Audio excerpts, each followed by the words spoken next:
Alhamdulillah akhirnya kita boleh bersiaran melalui FB page. Alhamdulillah. Bismillahirrahmanirrahim.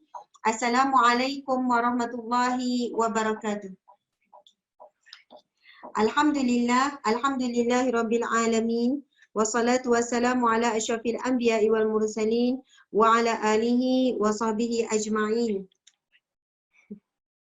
Alhamdulillah, marilah sama-sama kita memulakan bacaan Ummul Kitab dengan bacaan Ummul Kitab Al-Fatihah. A'udzubillahi minasyaitanirrajim. Bismillahirrahmanirrahim. Alhamdulillahirabbil alamin arrahmanirrahim. Maliki yaumiddin. Iyyaka na'budu wa iyyaka nasta'in. Ihdinas siratal mustaqim.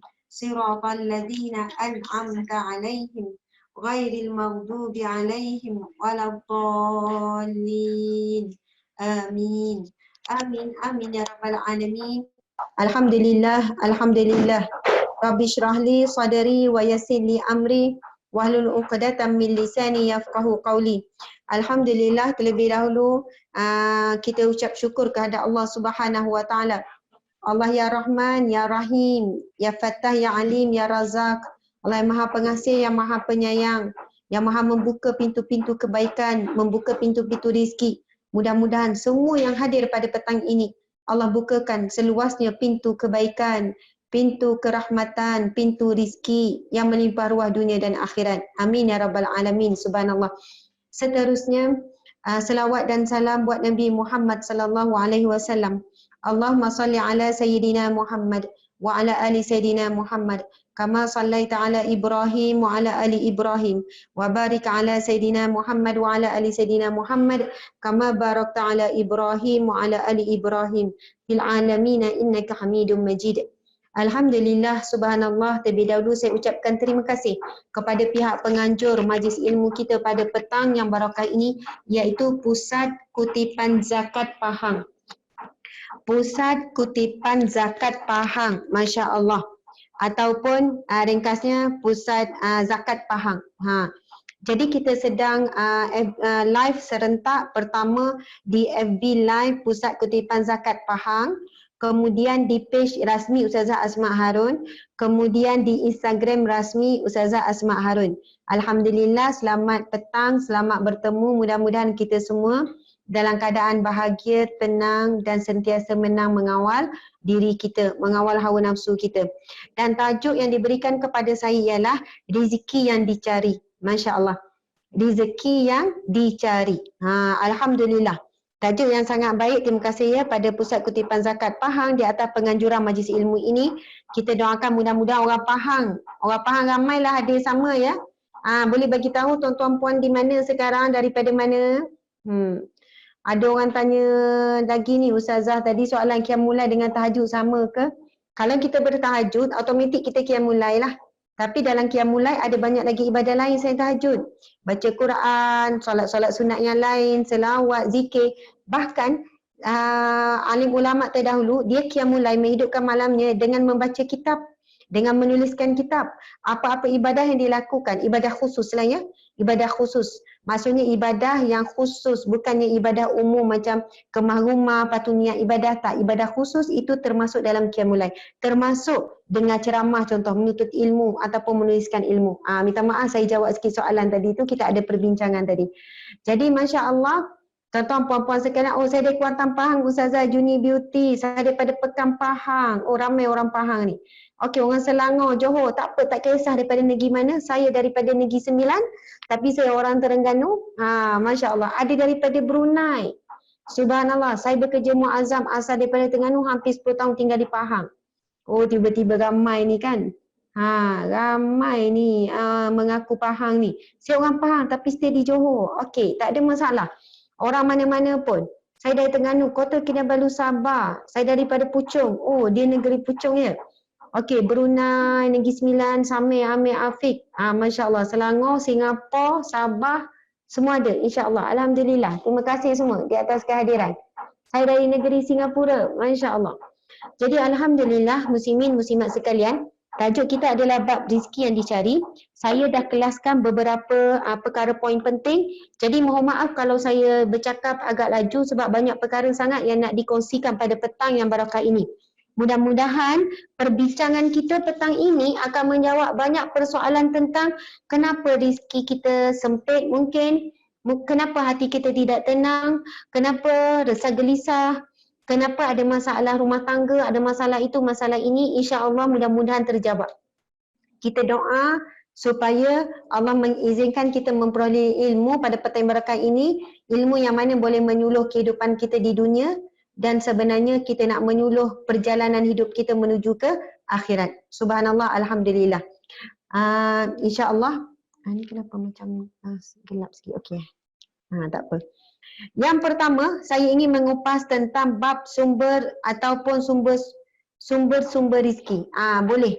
Kita boleh tuliskan nota sumber ataupun bentuk-bentuk rezeki. Ada 8 bentuk rezeki. Ada 8 sumber rezeki. InsyaAllah. Siapa yang rajin menulis nota tu, dia ada bonus yang banyak. Bonus pahala. Sebab ramai orang yang akan membaca nota yang ditulis. Jadi saya akan bacakan 8 bentuk rezeki ataupun jenis-jenis rezeki. Yang pertama, Masya Allah. 8 ke 10. Kita tengok ya berapa. Yang pertama, rezeki yang dijamin oleh Allah Subhanahu Wa Taala. Okey. Bentuk rezeki ada 10. Tadi 8, sekarang naik 10. Ada 10. Yang pertama boleh tuliskan iaitu rezeki yang telah dijamin oleh Allah Subhanahu Wa Taala menerusi surah Hud ayat yang ke-6. Allah Subhanahu Wa Taala berfirman. Surah Hud ayat yang ke-6. Ini antara dalilnya. Surah Hud ayat yang ke-6. Bismillahirrahmanirrahim. Wa ma min dabbatin fil ardi illa 'ala Allahi rizquha wa ya'lamu mustaqarraha wa mustaudaha kullu fi kitabin mubin. Sadaqallahul azim. Yang pertama iaitu rezeki yang dijamin oleh Allah, firman Allah dalam surah Hud ayat ke-6 yang bermaksud tidak ada satu makhluk pun yang bergerak di atas muka bumi ini yang tidak dijamin Allah rezekinya. Ulat di dalam batu, burung yang berterbangan, segala makhluk yang di dalam laut. Kita tengok ada makhluk kecil dalam laut, ada makhluk besar. Makhluk besar dengan rezekinya, dengan cara makannya, makhluk kecil dengan caranya. Semua makhluk ada rezekinya. Pokok-pokok yang semakin tumbuh, ulat-ulat, semut banyak macam mana pun. Maksudnya ada rezeki yang telah dijamin oleh Allah Subhanahu Wa Taala walaupun tanpa usaha. Masya Allah.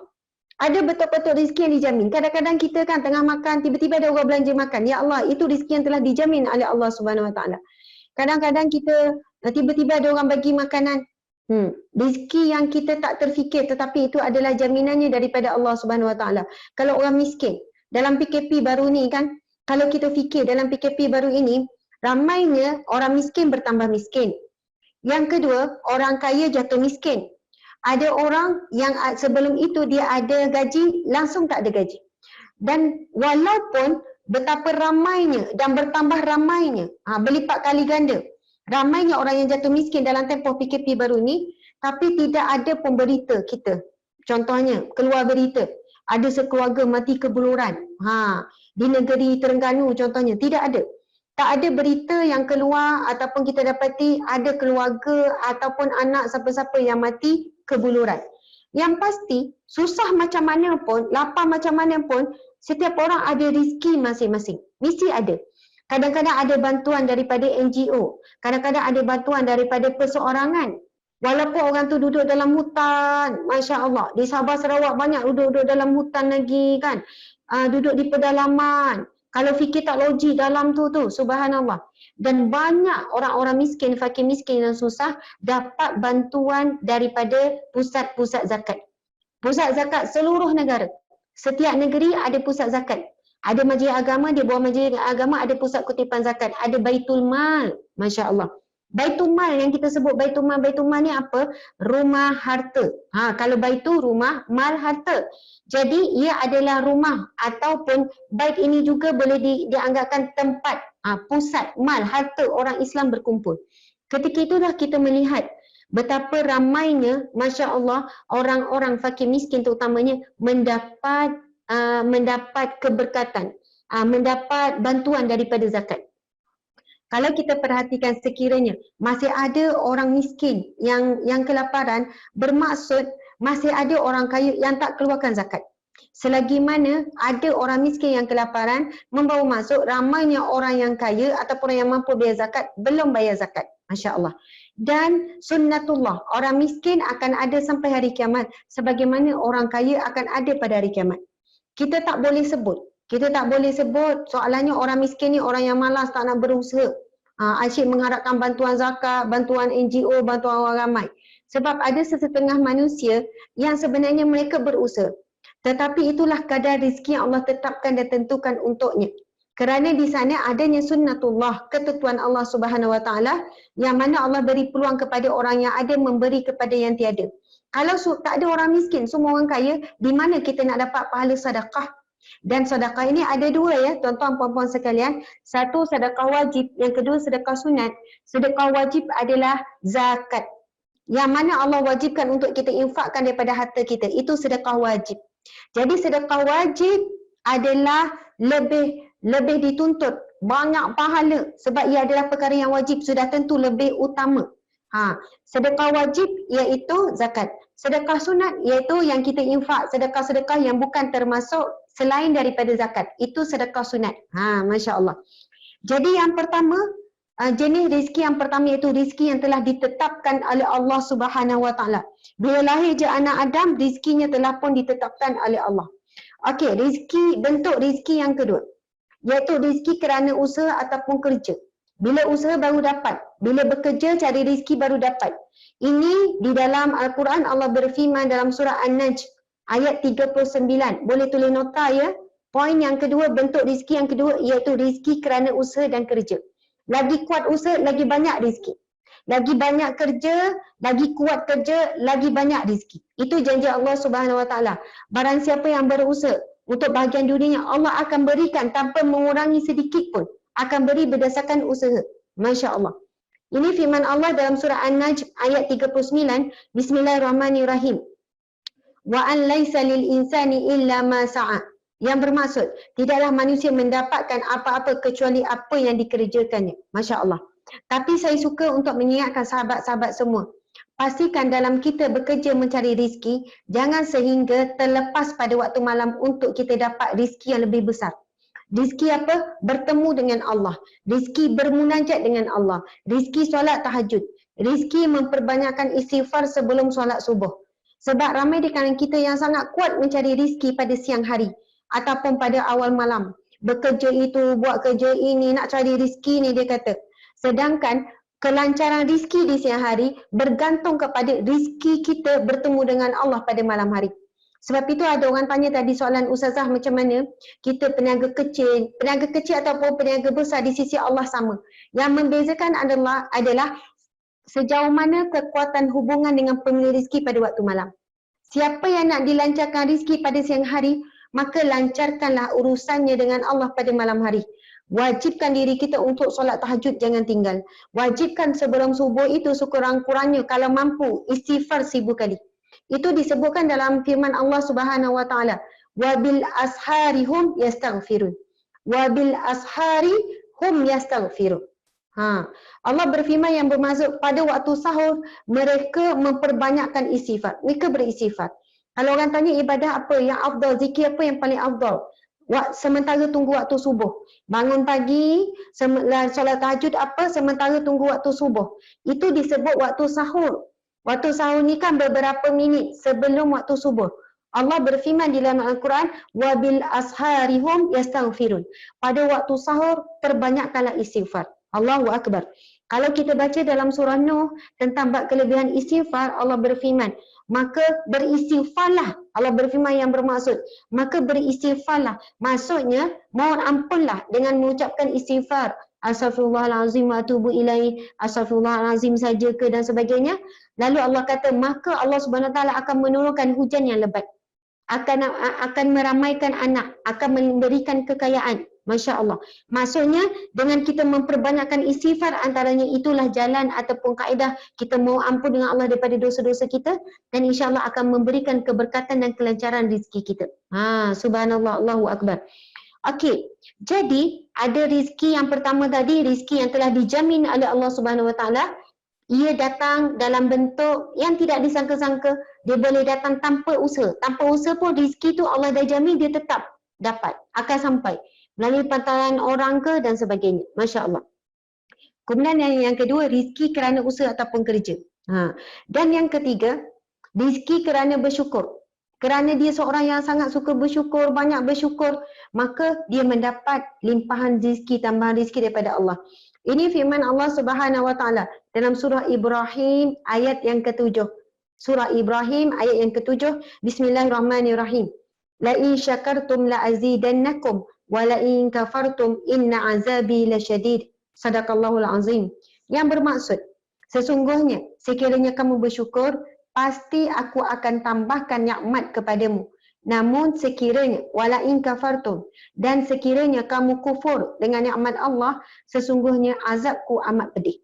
Jadi bentuk rizki yang ketiga, antara sumber rizki juga, sumber-sumber rizki kita adalah kerana sebab kita bersyukur kepada Allah Subhanahu Wa Taala. Orang yang banyak bersyukur walaupun dalam sekecil-kecil perkara. Lalu Allah melihat dia adalah seorang yang tidak lupa diri. Apabila dia diberikan apa pun rizki. Rizki sehat ke, rizki sahabat yang baik ke, rizki dapat dengar ilmu ke, rizki dapat dapat duduk di majlis ilmu. Apa-apa bentuk rizki. Dapat suami baik, rizki anak baik, rizki ibu ayah. Apa-apa, semuanya adalah bentuk rizki. Rizki dapat zikir, rizki dapat solat, kan? Masya Allah. Jadi dia sangat bersyukur, dia sangat gembira dengan setiap rizkinya. Lalu mungkin dalam hatinya selalu berkata-kata, Ya Allah, terima kasih Ya Allah. Ataupun pada lidahnya sebut, Ya Allah, terima kasih Ya Allah. Tengok anak, syukur Ya Allah, terima kasih.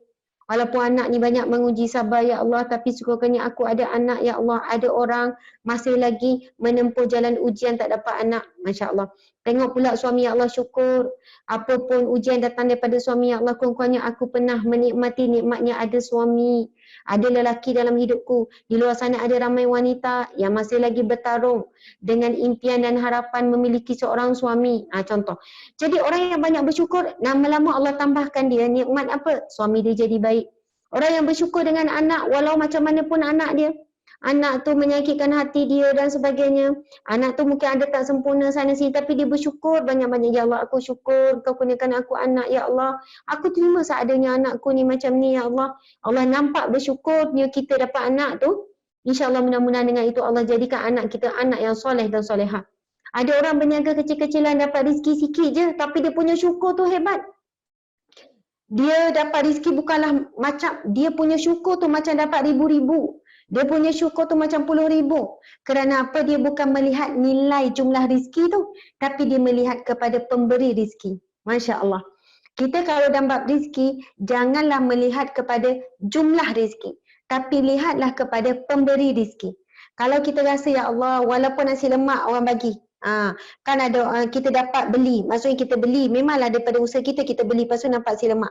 Tapi kita makan tu dengan rasa, Ya Allah, baiknya Engkau Ya Allah, walaupun aku ni solat tahajud pun jarang-jarang, walaupun kita ni puasa sunat pun malas, zikir kurang, tapi Alhamdulillah dapat makan. Allah nampak kita hamba Allah yang bersyukur. Kalau kita mampu bersyukur dengan yang sikit-sikit, insya-Allah Allah tambah. Sebab apa? Allah tengok kita mampu bersyukur walaupun yang sedikit. Sebab kita ni kadang-kadang nak tunjuk syukur bila dapat banyak. Tapi kalau yang sedikit tidak mampu disyukuri, bagaimana yang banyak mampu disyukuri? Sebab kita bimbang yang sedikit kalau tak mampu disyukuri, yang banyak akan dikufuri nikmat oleh Allah. Dikufuri nikmat oleh kita. Jadi subhanallah, belajar apa pun perkara yang kita terima, terima kasih, Alhamdulillah. Dua perkataan tu. Terima kasih pada manusia dan Alhamdulillah kepada Allah. Suami bawa balik apa pun, terima kasih bang, Alhamdulillah. Terus masa sebut Alhamdulillah, segala puji bagi Allah yang telah memberikan aku rezeki melalui perantaraan suami, melalui perantaraan anak dan sebagainya. Okey, jadi itu tiga. Saya jumpa ramai orang, Masya Allah, dia sangat kuat bersyukur walaupun kita bagi sikit bukan banyak, tapi dia terima tu dengan sangat gembira. Saya kata sikit je Kak, bukan banyak. Ya Allah Ustazah, Alhamdulillah, syukur. Kadang duit tu kan kita bagi contohnya lah, tapi dia terima dengan rasa sangat gembira. Dia kata syukur Ustazah, maksudnya Allah masih pandang saya Ustazah. Allah beri saya rezeki melalui Ustazah.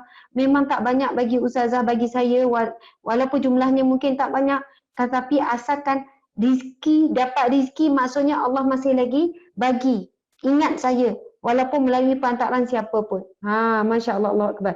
Jadi bila dapat sesuatu, terima kasih pada manusia, alhamdulillah kepada Allah Subhanahu Wa Taala. Ada orang kata, Ustazah, patutnya kita syukur pada Allah dulu kan? Boleh, alhamdulillah, terima kasih. Dua-dua tu memang selalu kena latih kepada anak. Okey, yang keempat, rizki yang tidak disangka-sangka. Ini di antara sumber rizki yang paling luas, iaitu datangnya rizki yang tidak disangka-sangka. Berdasarkan firman Allah dalam surah At-Talaq ayat 2 hingga 3. Bismillahirrahmanirrahim. Wa may yattaqillaha yaj'al lahu makhraja wa yarzuquhu min haitsu la yahtasib. Sadaqallahul azim, yang bermaksud, barang siapa yang bertakwa kepada Allah Subhanahu wa taala, dia akan menjadikan baginya jalan keluar dan memberinya rizki dari sumber yang tidak disangka-sangka. Tuan-tuan, puan-puan sekalian, kalau kita menjadi orang yang bertakwa, jadi orang soleh, jadi orang baik, banyakkan zikir, banyakkan baca Al-Quran, banyakkan solat, jaga solat di awal waktu, jaga hubungan dengan manusia, jaga lidah daripada perkataan keji. Semua itu ciri-ciri orang yang bertakwa. Banyakkan sedekah, suka tolong orang, pantang orang minta tolong, mesti dia tolong. Pantang orang minta, mesti dia bagi. Maksudnya semua ini ciri-ciri orang bertakwa. Maksudnya orang baik, orang soleh. InsyaAllah mereka ini di kalangan orang yang diberikan Allah rizki yang tidak disangka-sangka. Inilah sumber rizki yang tidak disangka-sangka. Ia bukan datang kerana usaha. Ia adalah satu bentuk tambahan rizki yang Allah boleh beri tanpa batasan, tanpa limit. Masya Allah, Allahu Akbar.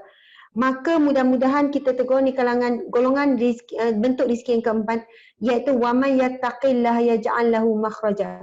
Barang siapa yang bertakwa kepada Allah. Orang yang bertakwa kepada Allah, dia jaga hubungan dengan Allah, dia jaga aurat, dia tak buat maksiat, dia bayar zakat. Semua ni ciri-ciri orang yang bertakwa ni. Maksudnya yang bertakwa yang pertama, dia buat semua 5 rukun Islam tu. Syahadah, dia jaga sungguh syahadah dia jangan terbatal. Dia jaga solat di awal waktunya, dia jaga solat, cuba upaya khusyuk, faham maksudnya. Kemudian yang ketiga, dia bayar zakat. Yang keempat, dia jaga puasa. Kemudian yang kelima, iaitu dia menunaikan haji apabila dia mampu. Okey. Seterusnya, iaitu rizki kerana istighfar. Yang kelima, rizki kerana istighfar. Allah Subhanahu Wa Taala berfirman dalam surah Nuh ayat 10 hingga 11. فَقُلْتُ اسْتَغْفِرُوا رَبَّكُمْ إِنَّهُ كَانَ غَفَّارًا يُرْسِلِ السَّمَاءَ عَلَيْكُمْ مِدْرَارًا. Sadaqallahul azim, yang bermaksud, beristighfarlah kamu kepada Tuhanmu. Sesungguhnya dia adalah maha pengampun. Pasti dia mengirimkan hujan kepadamu dengan lebat dan memperbanyakkan harta. Masya Allah.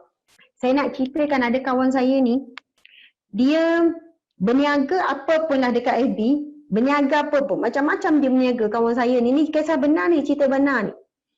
Kejap dia jual tu, kejap dia jual ni. Macam-macam benda dia jual. Kejap iklan tu, kejap iklan ni. Tetapi yang saya perhatikan, setiap kali dia jual apa pun, mesti laku. Mesti laku, walaupun benda tu mahal. Adalah dia jual ada barang elektronik tu kan. Mahal tu bagi saya ialah mahal lah juga, ratus-ratus lah harganya kan. Dia buat iklan 2 hari, alhamdulillah dah 40 orang nak, dah 50 orang nak. Terima kasih kepada semua pembeli. Lepas tu dia jual lah pula benda lain. Apa yang dia iklan, maksudnya dia bukan seorang yang konsisten jual satu barang je, 2 barang je, tak. Bulan ni dijual ni. Lepas bulan depan jadi ejen tu pula. Dia seorang wanita, seorang perempuan. Yelah suaminya ada tapi ada anak yang ramai dan 8 orang macam tu. Masya Allah, Allah Akbar. Tapi saya tahu antara amalan dia, bila saya tanya kan, selalu nampak dia tenang, dia menulis dengan tenang. Antara amalannya adalah memperbanyakkan istighfar sebelum waktu subuh. Sebab dia kata, Asma, kan Allah berfirman di dalam Al-Quran, wabil asharihum yastaghfirun. Pada waktu sahur maka beristighfarlah kamu. Kita baca surah Nuh tentang bab rizki kerana istighfar. Yang Allah berfirman, beristighfarlah kepada Tuhanmu, sesungguhnya dia adalah maha pengampun. Dia akan mengirimkan kepadamu hujan lebat dan memperbanyakkan harta kamu. Itu firman Allah jelas. Jadi Allah sebut dalam surah Nuh ini, antara kelebihan istighfar adalah akan dikirimkan hujan yang lebat. Hujan lebat tu adalah simbolik kepada rizki yang mencurah-curah dan akan memperbanyakkan hartamu. Masya Allah. Dan ayat ini menyambung lagi. Akan diberikan anak-anak, zuriat keturunan. Jadi, pertama bab istighfar memang power. Dan waktu yang sangat mustajab ataupun yang sangat terbaik untuk kita istighfar, iaitu sebelum waktu subuh. Tuan-tuan perempuan bangunlah. Bangunlah. Kita kadang-kadang kan nak ubah hidup tapi tak nak ubah solat. Nak ubah hidup tapi tak nak ubah ibadah. Nak ubah hidup tapi tak nak ubah hubungan dengan Allah. Maka kita umpama seperti berkata-kata dengan lidah ataupun angan-angan kosong saja. Orang cakap dengan lidah, aku nak berubah, aku nak baiki hidup akulah, aku nak hidup yang tenang lah. Maksudnya, bercakap tu bukan daripada hati. Kalau daripada hati, mesti terbukti dengan perbuatan.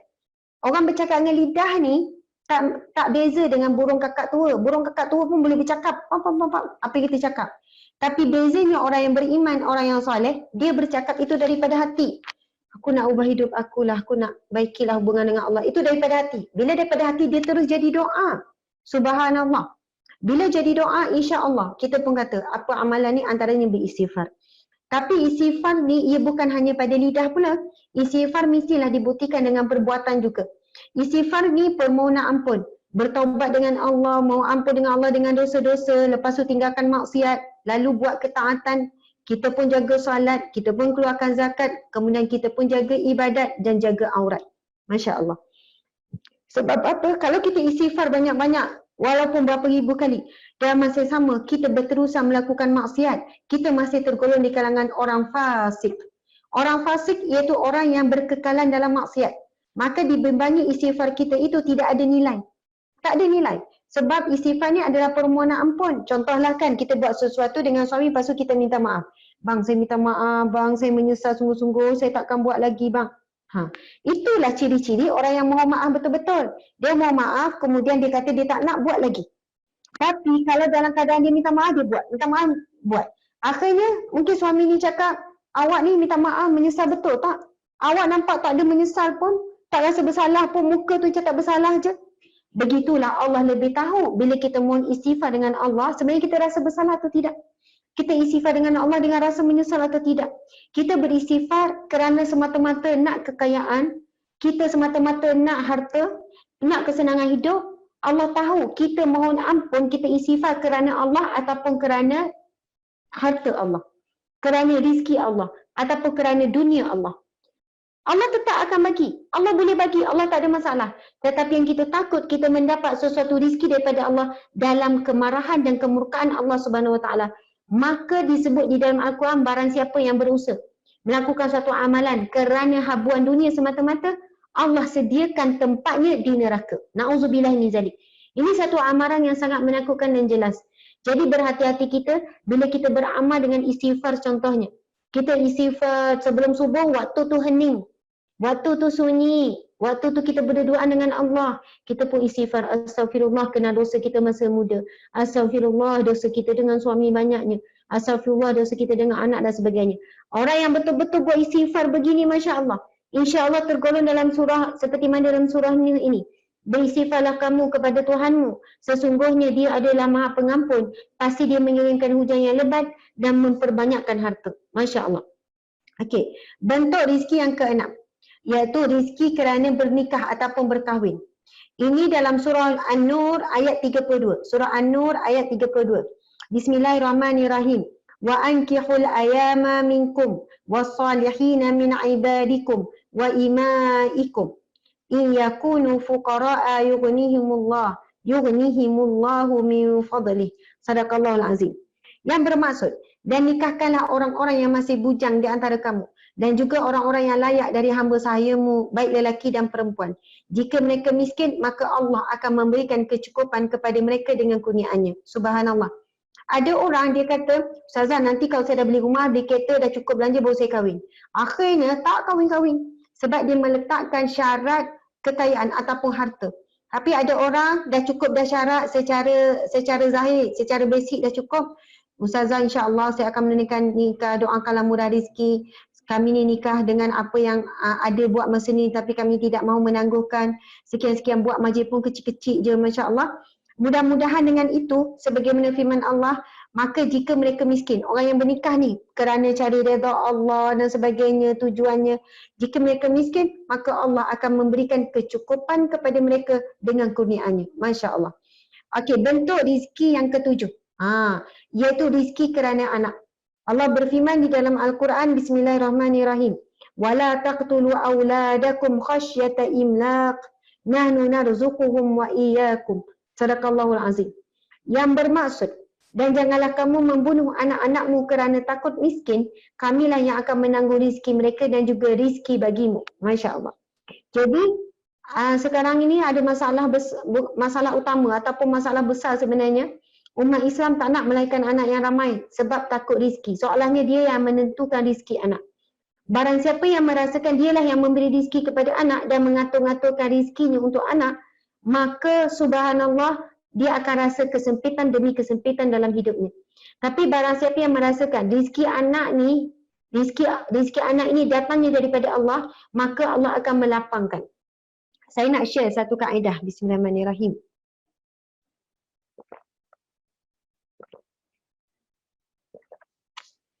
Okey, contoh kita cari rizki.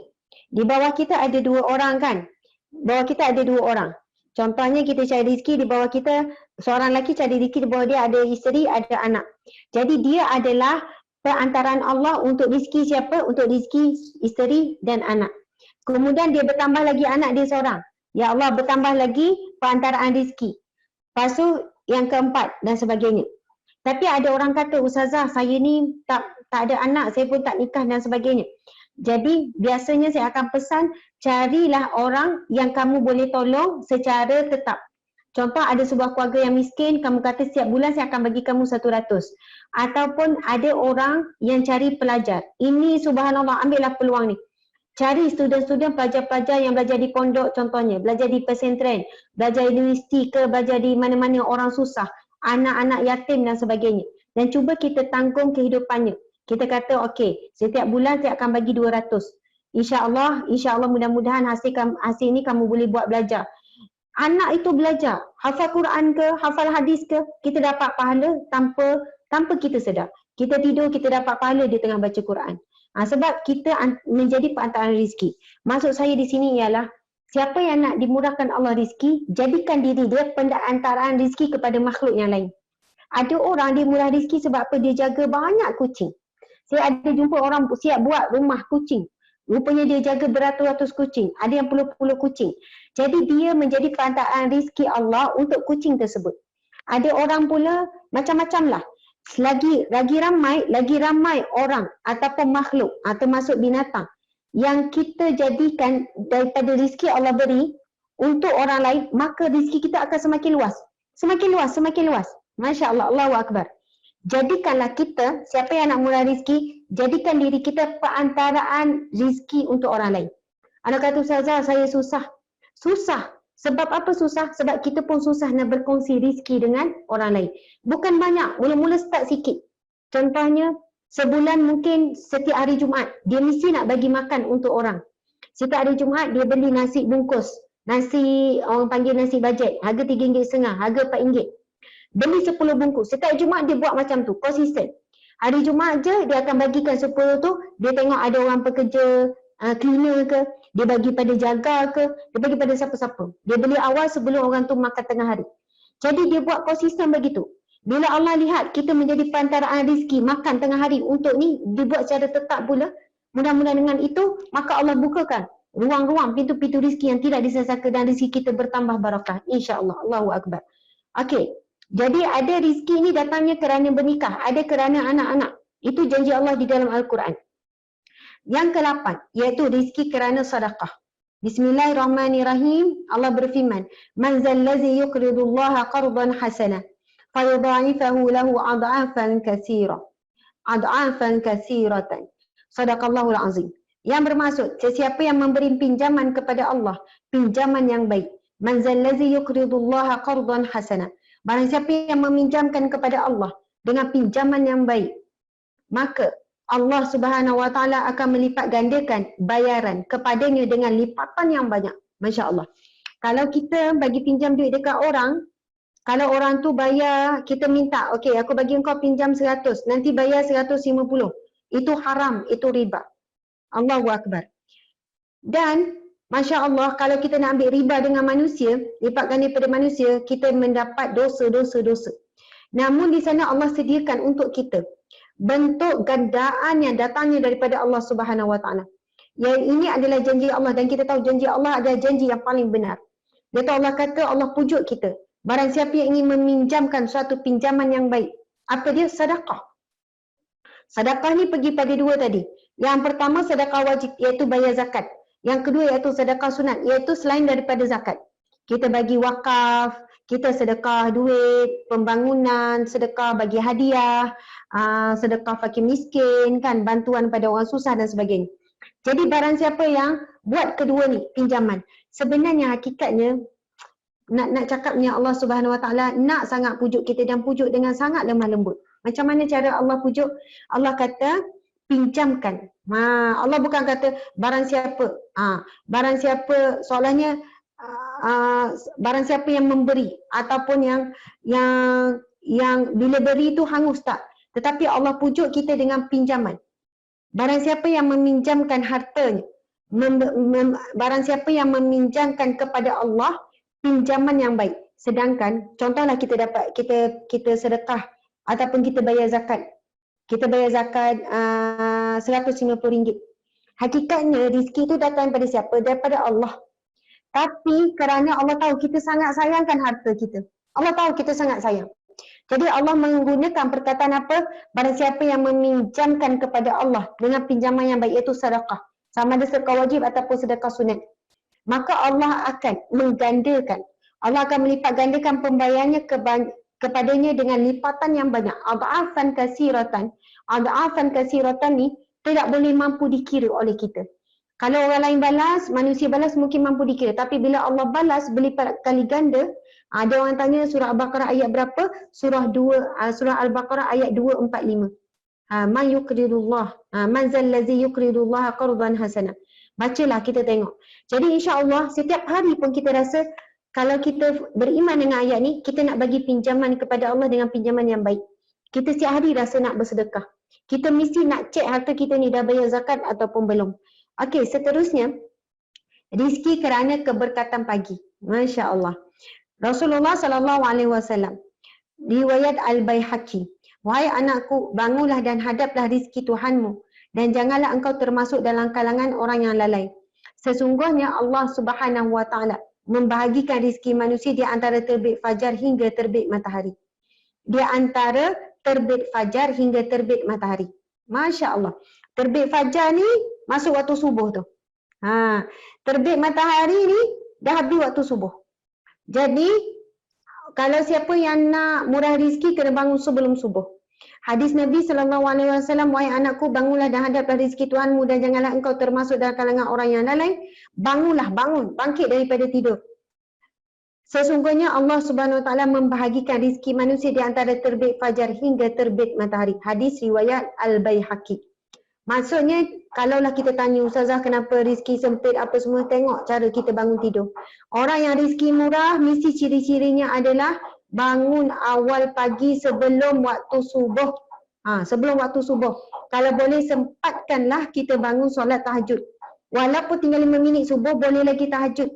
Tahajud ni dia berakhir bila azan subuh. Allahu Akbar tu, bila azan subuh je, itu berakhir. Ada lagi masa 2 minit, 5 minit, maka jangan kita tinggalkan solat sunat tahajud. Lepas tu perbanyakkanlah istighfar, mohon ampun dengan Allah. Okey, itu 9. Yang ke-10. Okey, kan kita sebutkan ada 10 bentuk rezeki. Daripada awal sampai ke 10. Kalau siapa boleh tulis balik 1 hingga 10 tu sangat bagus, tinggalkan nota.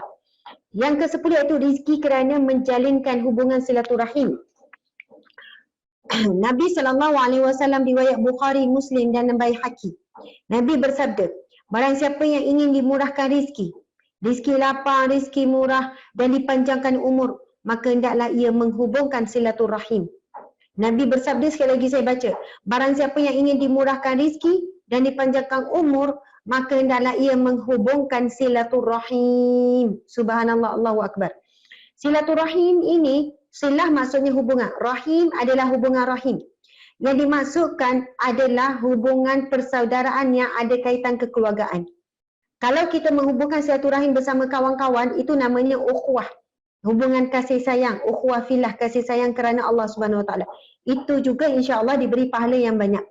Tetapi yang sangat dituntut antara menghubungkan silaturahim ahli sanak saudara dengan kawan-kawan, dengan sahabat-sahabat, mana lagi afdal?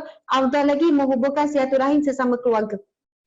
Cubalah tuan-tuan puan-puan, contohnya hujung minggu ni pergi melawat ziarah atuk nenek ataupun mak saudara ataupun tok saudara ataupun atuk sepupu, bapa sepupu, macam manalah.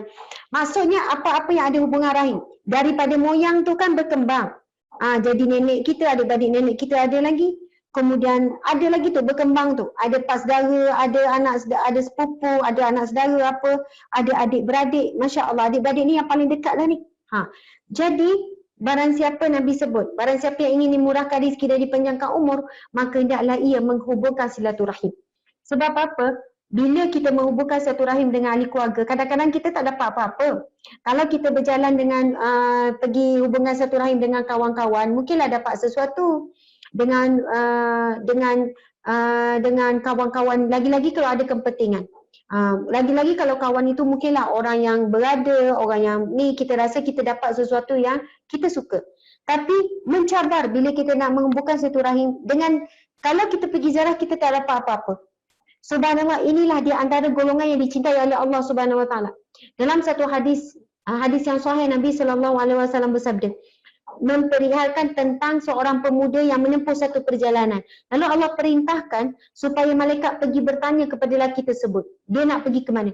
Lalu malaikat bertanya, kamu hendak ke mana? Lalu dia menjawab, aku ingin menziarahi saudaraku. Lalu malaikat tu bertanya, adakah kamu mempunyai apa-apa kepentingan terhadap saudaramu itu?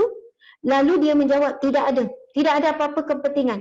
Sesungguhnya aku ingin menziarahinya kerana Allah. Kerana aku menyayanginya, mengasihinya kerana Allah. Lalu malaikat itu pun menjawab, sebab Allah minta, khabarkanlah kepadanya bahawasanya Allah juga menyintainya. Lalu malaikat berkata, sesungguhnya kerana kamu menyintai ataupun kamu nak ziarah saudara mara ni, kerana Allah, tak harap apa-apa habuan, tak harap kuih ke, sedap-sedap, tak harap nak dapat bantuan ke, bukan sebab nak pergi jual barang ke. Ziarah tu memang kerana Allah semata-mata. Maka ia golongan yang dicintai oleh Allah Subhanahu Wa Taala. Allahu Akbar. Jadi itulah di antara 10 bentuk rezeki. Dalam banyak-banyak bentuk rezeki 10 ni, takkan kita tak ada satu yang kita boleh jaga. Kalau sebaiknya kita tuliskan dan kita tengok, kita dapat daripada 10 bentuk rezeki ni. Masya Allah. Apa dia? Daripada yang pertama, ni ada yang tulis Masya Allah, iaitu kita dapat rezeki yang dijamin oleh Allah. Yang kedua, iaitu rezeki kerana usaha dan kerja. Yang ketiga, iaitu rezeki kerana bersyukur. Yang keempat, iaitu rezeki yang tidak disangka-sangka. Yang kelima, rezeki kerana istighfar. Yang keenam, rezeki kerana bernikah. Yang ketujuh, rezeki kerana anak-anak. Yang ke-8, rezeki kerana sedekah. Yang ke-9, rezeki kerana keberkatan waktu pagi. Kemudian yang ke-10 iaitu rezeki kerana menjalinkan silaturahim. Cuba tulis sampai dekat rumah tu. InsyaAllah kalau kita buat separuh pun, rezeki kita akan dilapangkan oleh Allah. Apatah lagi kalau kita boleh buat 10 sumber rezeki ini. Alhamdulillah, Masya Allah, tuan-tuan puan-puan sekalian, sekarang kita nak sentuh sikit berkenaan bab zakat. Sebab apa? Sebelum kita pergi bab zakat ni, penting ni sebab jarang orang nak ceramah, orang nak bercakap tentang zakat. Bila saya nak bercakap pasal zakat, jangan lari pula kan. Rasa boring, rasa tak ada kaitan. Sebab apa? Ada banyak sangat kisah-kisah sahabat Nabi yang sangat bertegas dengan zakat dan dengan berkenaan dengan zakat. Okey, sebelum itu saya nak sebutkan, nak berkongsi tentang 7 tanda rizki diberkati Allah. 7 tanda rizki kita diberkati oleh Allah. Bismillahirrahmanirrahim.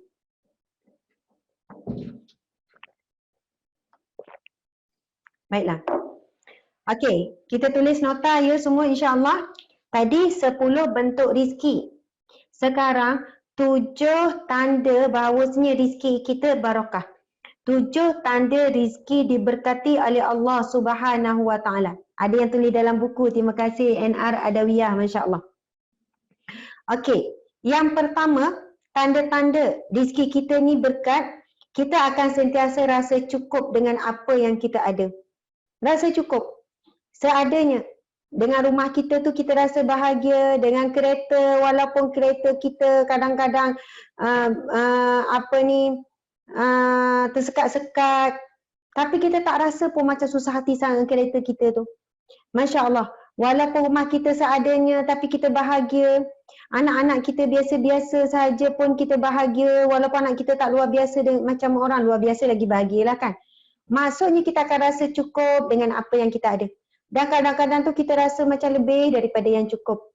Ini adalah salah satu petanda kita dapat rezeki yang barakah.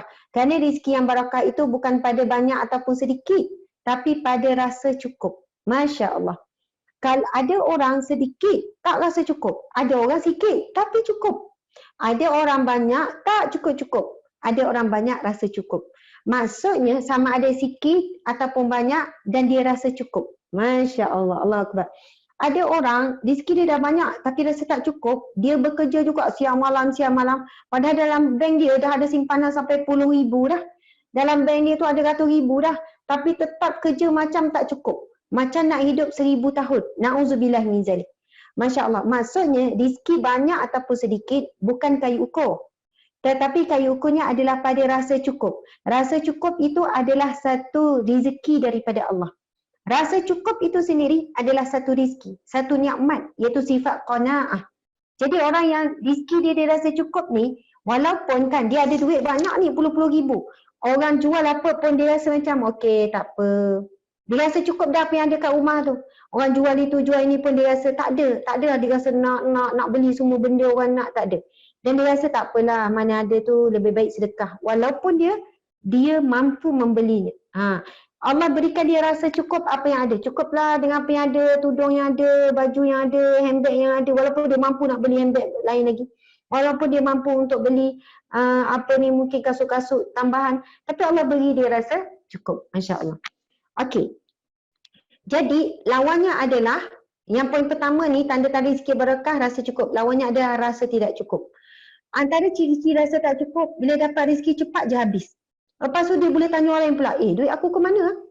Aku tak faham lah kenapa. Duit aku macam dah habis lah.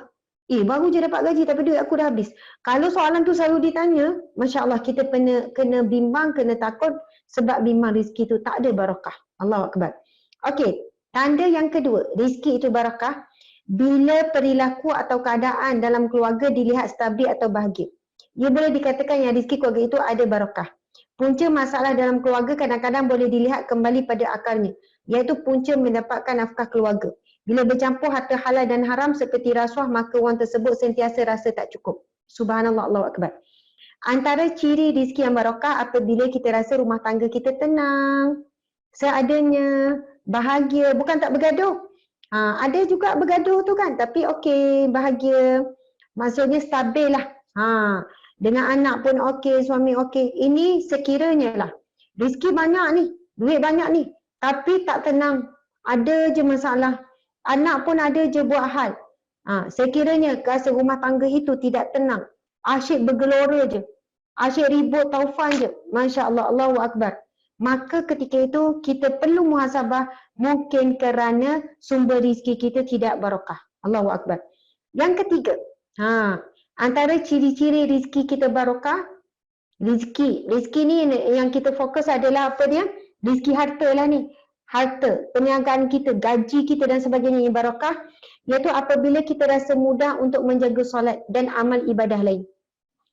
Maksudnya kita solat pun mudah, tak ada berat, boleh solat lama-lama, boleh zikir pula, boleh baca Al-Quran pula, boleh selawat pula, boleh pula solat sunat lagi, Masya Allah. Maksudnya kita nampak amal ibadah kita dipermudahkan oleh Allah. Itu di antara tanda-tanda sumber makanan kita, sumber rezeki kita barakah. Tapi kalaulah kita tengok, semayang macam tak tahu, macam tak rasa apa-apa. Daripada awal sampai akhir tak rasa apa-apa. Nak solat sunat, malas.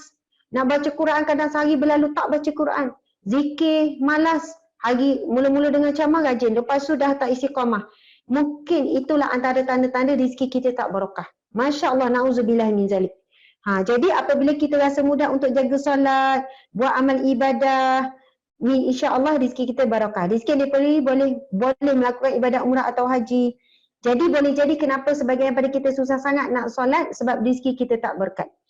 Okey, jadi yang keempat.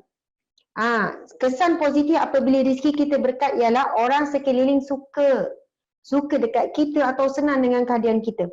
Perkara ini boleh dilihat apabila kita bersama dengan rakan-rakan atau ahli keluarga yang lain. Keadaan kita memberi manfaat kepada orang lain dan tidak menyusahkan. Ada orang bila dia datang, orang kata, datang dah. Maksudnya orang tak suka. Orang terus daripada orang tengah borak terus berhenti. Orang tengah makan terus telan. Tak kunyah dah. Macam tu kan. Maksudnya ada orang bila kehadiran dia, orang susah hati. Orang nak lari, orang tak suka. Masya Allah. Kita sendiri sebenarnya boleh tahu kehadiran kita ni orang suka ke orang tak suka. Ada kita datang, orang kata, datanglah, muka orang happy. Jadi, subhanallah, sekiranya kita mudah nak diterima orang, mudah orang senang dengan kehadiran kita bukannya bila datang ni menimbulkan resah gelisah, keresahan awam contohnya, maka insya-Allah itu di antara tanda-tanda rezeki yang barakah. Okey, yang kelima, seterusnya, tanda-tanda rezeki barakah apabila anak-anak kita anak-anak yang baik, anak-anak yang soleh-solehah. Anak kita pun mudah baca Quran, anak kita pun mudah salat. Sebab apa? Nabi sallallahu alaihi wasallam bersabda, "Kullu lahmin nabatin min haram fannaru aula bih." Setiap daging yang tumbuh daripada sumber yang haram maka neraka lebih utama. Nabi bersabda lagi, "Ala bizikir bukan ala bizikrillah." Nabi bersabda, "Ala inna fil jasadi mudghah." Maka sesungguhnya Nabi kata, di dalam sekujur badan manusia ni ada mudghah, ada seketul daging. Wa iza salaha salahal jasadu kullu. Apabila daging itu baik, maka baiklah seluruh anggota badannya. Wa iza fasadat fasadal jasadu kullu. Apabila daging itu busuk ataupun buruk, maka busuk dan buruklah segala anggota badan yang lain. Ala wahya qalbun. Nabi kata itu adalah hati. Dan punca utama untuk membentuk hati, perilaku kita semua adalah sumbernya daripada rezeki yang barakah ataupun tidak. Jadi daripada rezeki yang barakah kita beli makanan tu jadi darah daging kita. Dan darah daging itu dia akan membentuk hati kita, Masya Allah. Jadi kalaulah kita tengok ada masalah dengan akhlak kita. Mulut kita ni macam ringan je kalau nak marah-marah, nak maki hamun. Mulut kita ni macam rajin je nak mengumpat orang. Na'udzubillah min zalik. Mulut kita ni mudah je nak cari aib orang. Lepas tu kita tengok anak kita pun sama. Mudah je nak cakap buruk pasal orang, anak kita suka tinggikan suara ke, ataupun akhlak anak kita tak mentaati, tak hormat kita ke. Sebelum kita salahkan anak, sebelum kita marah teruk-teruk anak, kau ni kenapa perangai macam ni? Kita kena tanya soalan kepada kita, kenapa anak jadi macam ni? Kemungkinan besar kerana hilangnya barakah. Mungkin sebab kita tak bayar zakat daripada rezeki yang Allah beri. Allah Akbar, nanti kita nak sebut ni pasal zakat ni. Okey, kemudian tanda yang seterusnya. Sekiranya rumah kita selalu diziarahi oleh tetamu, itu di antara tanda barakah, rezeki kita barakah. Allah datangkan tetamu. Petang ni insya-Allah saya pun ada tetamu yang istimewa. Tetamu istimewa. Rasa nak bagi tahu je tetamu istimewa tu siapa nak bagi tahu tu bagi tahulah Ustazah kan. Insya-Allah. Petang ni Ustazah Nur Hafizah Musa insya-Allah akan datang bertamu di rumah, rasa macam berdebar-debar, ada macam-macam ada. Memang rasa seronok lah. Jadi petang ni insya-Allah habis je live ni kena balik cepat-cepat lah. Sebab datangnya selepas asar tu kan. Adalah perkara yang kami nak bincangkan. Ustazah pun baru saja menghadapi pemergian kakak tercinta Kak Longnya dalam 2 hari yang lepas kan. 2 hari yang lepas iaitu hari Sabtu. Hari ni hari Isnin. Perginya pada hari Sabtu. Masya Allah. Allahu Akbar. Allahu Akbar. Subhanallah. Saya memang satu ketika nanti memang nak bawa tajuk khusus tentang bab pemergian Ustazah Nur Hayati Musa, kakak kepada Ustazah Hafizah Musa.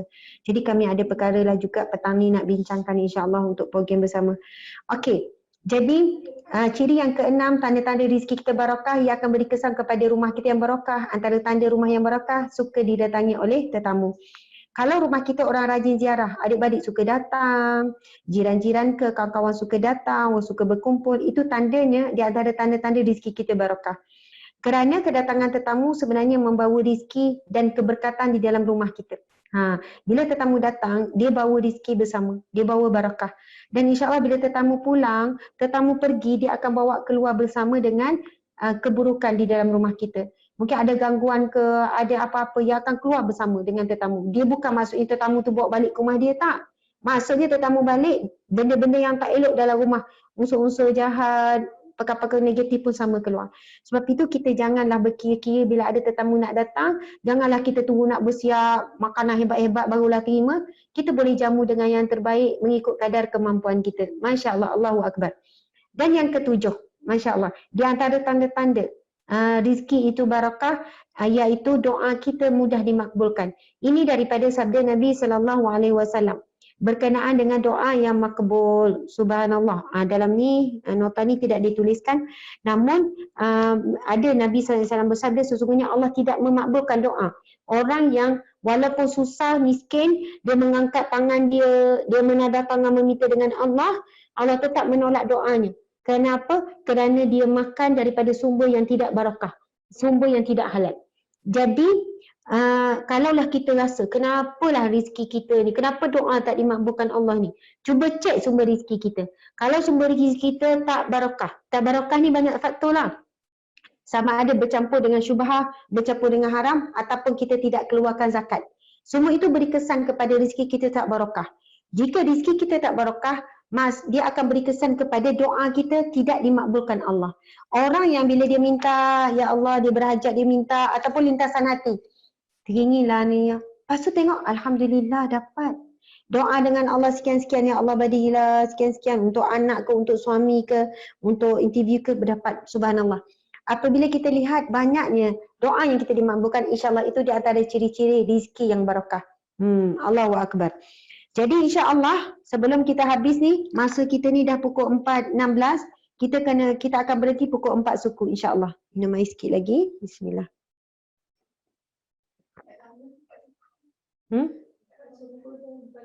Oh, kita habis pukul 4.30. Masya Allah.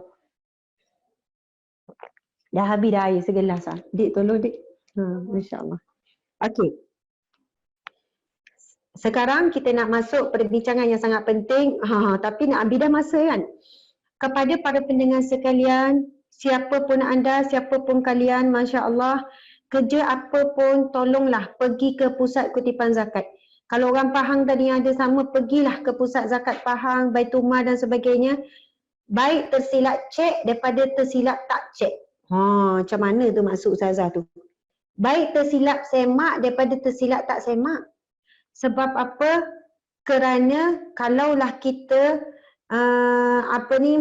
kalaulah kita dapat selesai di dunia, maka terlepaslah hisap kita yang berat tentang bab zakat ni di akhirat kelak ataupun di dalam kubur.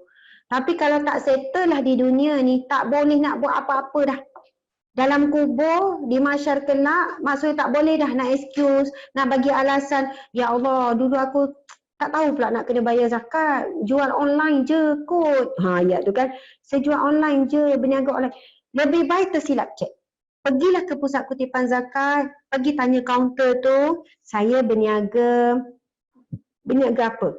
Saya jual tudung, saya jual baju, saya jual buku Ustazah Asma, apa-apalah kan. Saya jual kacang, apa saja. Tersilap tanya lebih baik. Pergi ke kaunter. Lepas tu mungkin dia akan tanya, berapa jualan sebulan? Lepas tu berapa pula jualan tahunan? Contoh. Lepas tu bulanan tu untung ke rugi? Kita kata rugi je selalu sebab anak-anak yang makan. Contohlah kan. Wallahualam. Maksudnya kita akan lebih baik kita tersilap cek daripada tersilap tak cek. Sebab apa kita tahu memang ada syarat-syaratnya. Syarat-syarat wajib keluar zakat ni ada 3 kan. Yang pertama Islam. Maksudnya dia ni orang Islam. Yang kedua cukuplah haul, cukup tempoh dia. Yang ketiga cukup nisab dia, cukup jumlah kadar keluar zakat. Jadi ramai orang dia tak keluarkan zakat perniagaan. Dia jual itu, dia jual ni, dia berniaga tu, berniaga ni, dia tak pernah keluar zakat perniagaan sebab dia kata Ustazah saya berniaga kecil-kecilan je.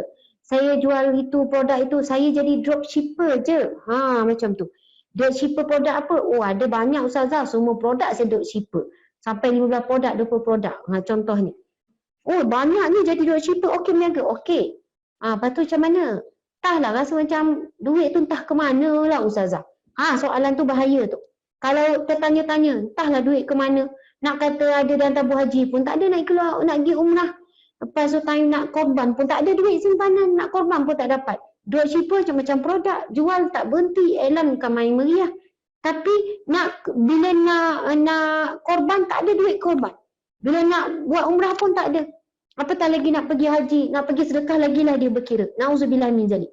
Kalaulah kita rasa macam kita dapat ni sumber rezeki banyak tapi sel tak cukup, habis macam tu, itu dia kebimbangan kita. Rezeki kita tak barakah, dan antara sebab utama umat Islam rezeki tak barakah sebab tak bayar zakat. Zakat ni banyak. Zakat ni zakat pendapatan. Zakat pendapatan ni sama ada ialah daripada gaji dan sebagainya. Zakat perniagaan, zakat pertanian, zakat peternakan, zakat emas. Tuan-tuan, puan-puan, para wanita terutamanya, lelaki kena tahulah sebab dia terlibat juga isi dia pakai emas. Di negeri-negeri semua ada tahap-tahap dia. Saya tak ingat berapa gram. Maksudnya setiap negeri ada. Walaupun dia pakai sampai 3, 4. Penuh jari, dah tak muat jari kaki pula contohlah. Dah tak muat lengan kaki pula dipakai. Sebab dia kata apa? Kalau simpan kena bayar zakat emas. Sebenarnya walaupun dipakai tapi lebih daripada kadar. Ada berapa gram saya tak ingat. Ada negeri dia letakkan berapa ribu. Ada negeri dia letak, kalau emas yang dipakai itu melebihi berapa ribu. Saya tak ingat. Ada yang melebihi 10,000. Ada yang melebihi 14,000. Macam itulah. Kalau melebihi ribu-ribu, lepas tu dia wajib bayar zakat walaupun dia pakai. Masya Allah. Allahu Akbar. Sebab apa? Memang ada amaran yang keras daripada Allah Subhanahu Wa Taala kepada siapa yang tidak membayar zakat emas. Sangat berat. Saya tak ingatlah macam mana maksudnya dia akan dibakar dengan emas tersebut ataupun emas itu akan jadi lahar kepada minuman dia, na'udzubillah min zalik. Jadi berhati-hati ni pada pendengar sekalian, kita hari ini anjurannya ada pusat zakat Pahang, orang Pahang pergi ni. Kadang kita tangguh-tangguh, pergi esok masa dengar ceramah naik bulu roma, betul lah, mungkin sebab tu lah hati tak tenang, anak masalah, asyik nak bergaduh, rupanya tak berniaga yang dulu-dulu tak bayar zakat. Masa kerja dulu, sekarang dah pencen, masa kerja dulu tak pernah bayar zakat pendapatan. Nanti kita akan bacakan fatwa. Wajib zakat pendapatan. Mungkin sebab itulah hati tak tenang, semayang tak khusyuk, susah nak bangun malam, susah nak baca Quran. Asyik nak cari gaduh je, apa-apalah kan masalah dalam hidup ni. Jadi mungkin sebab tak bayar zakat. Kita pun kata, esok nak pergilah. Dah esok, tahu-tahu mati. Na'udzubillah min zalik. Bila kita dah dengar ni, jangan tangguhkan. Hari ni mungkin dah nak tutup dah lah, tak sempat dah lah petang ni. Mudah-mudahan pagi besok niat tu terus pergi. Biasanya kalau niat baik nak pergi bayar zakat, nak buat kewajipan ni, mesti banyak halangan. Percayalah. Tiba-tiba lah ada tu, tiba-tiba lah macam ni, macam tu. Tapi nekat sungguh, ya Allah, aku nak pergi pusat zakat esok, nak pergi tanya. Masya Allah. Okey. Tentang dalil kewajiban zakat. Yang pertama, surah Taubat ayat 103. Allah berfirman, Bismillahirrahmanirrahim. Khuz min amwalihim sadaqatan tutahhiruhum wa tuzakkihim biha wa salli alaihim. Inna salataka sakanun lahum wallahu sami'un alim. Sadaqallahul azim. Yang bermaksud, ambillah sebahagian. Ini Allah berfirman ni. Allah berkata kepada kita ni. Ambillah sebahagian dari harta mereka menjadi sedekah, yakni zakat. Supaya dengannya engkau membersihkan mereka dari dosa dan mensucikan mereka dari akhlak yang buruk. Dan doakanlah untuk mereka kerana sesungguhnya doamu itu menjadi ketenteraman bagi mereka. Dan ingatlah Allah Maha mendengar lagi Maha mengetahui. Surah At-Taubah. Sebab itu bila kita bayar zakat di pusat kutipan zakat, nanti mereka akan doakan kita. Masya Allah. Cuba perhatikan firman Allah ini. Allah sebut, ambillah. Ini perintah wajib mengambil harta. Mengambil. Pergi wajib, kena ada tugasan ambil pergi kutip zakat. Kalau kita tengok kisah Sayyidina Abu Bakar, nanti kita pergi cerita kisah Sayyidina Abu Bakar sangat tegas. Dan Sayyidina Abu Bakar isytiharkan perang kepada orang yang tidak mahu bayar zakat. Saya ada baca sejarah zakat di Malaysia. Contohnya ada sebuah negeri, saya tak sebut negeri mana. Dia tuliskan negeri tersebut sejarahnya kutipan zakat bermula 350 tahun yang lepas. Umur tuan-tuan puan berapa ratus tahun? Tak adalah kan. Saya umur 37. Maksudnya tak ada umur ratus-ratus kat sini ni. Tapi sejarah zakat di Malaysia seawal 300 tahun yang lepas. 350 tahun ke atas. Dan dicatat Dalam sejarah, mungkinlah diukir di batu ke di mana, saya tak baca detail. Tetapi disebutkan negeri tersebut, peringkat awal kewajipan zakat tu, agama Islam sampai ke tanah Melayu ni dan sebagainya. Peringkat awal ketika itu dituliskan dalam sejarah, siapa yang tak bayar zakat akan ditangkap dan dipenjarakan. Masya Allah, Allahu Akbar. Hari ini kalau nak ditangkap dipenjarakan memang penuh penjara tu, tak muat. Tak muat penjara. Tapi rupanya pada peringkat awal pensyariatan Islam sampai ke tanah Melayu. Kemudian datanglah bab rukun Islam ni. Syahadah, solat, zakat, puasa, haji. Peringkat awal sejarah, siapa yang tak bayar zakat ditangkap dan dipenjarakan. Masya Allah. Bukan sebab nak sangat duit tu, tetapi pemerintah ini nak menjaganya tentang rakyat dia. Supaya tidak ada rakyat yang akan dihumbang ke neraka Allah kerana tak bayar zakat. Masya Allah. Jadi hari ini kalau buat secara paksa, pujuk macam-macam peringatan diberi pun susah. Wallahualam, kalau dibuat secara paksa, ia bukan perkara yang mudah. Dan mungkin perkara yang tidak boleh diterima. Sebab kita lihat apa? Kita lihat seolahnya pusat zakat ni nak ambil harta manusia. Nak ambil harta orang. Susah payah orang tu cari kerja, cari rezeki, tiba-tiba pusat zakat beria nak ambil. Hakikat sebenarnya yang nak mengambilnya daripada harta kita itu adalah Allah Subhanahu Wa Taala melalui perintah Allah. Sebab itu dalam firman Allah ni khus, ada fi'il amar. Khus ni fi'il amar. Kalau kita belajar dalam bahasa Arab, iaitu dia adalah perbuatan perintah. Maksudnya Allah perintahkan. Bila ada perintah ini, ia mesti kandungan khitab dia tuntutan wajib. Bila Allah sebut khus, ambillah, maksudnya wajib mengambil dari harta mereka menjadi sebagai satu sedekah. Yang dimaksudkan sedekah di sini adalah zakat. Sebab ia adalah wajib, zakat adalah wajib. Supaya dengannya engkau membersihkan mereka dari dosa. Allah perintahkan, ambil daripada mereka harta mereka, iaitu zakat mereka. Supaya dengan itu engkau membersihkan mereka daripada dosa. Dosa apa? Dosa tidak menunaikan zakat. Dan menyucikan mereka daripada akhlak yang buruk. Sebab itu disebut dalam firman Allah ni, wa tuzakihim, dan menyucikan mereka. Menyucikan mereka daripada apa? Akhlak yang buruk. Orang yang menunaikan zakat, yang suka bagi sedekah, sebenarnya kita sedang membersihkan diri kita.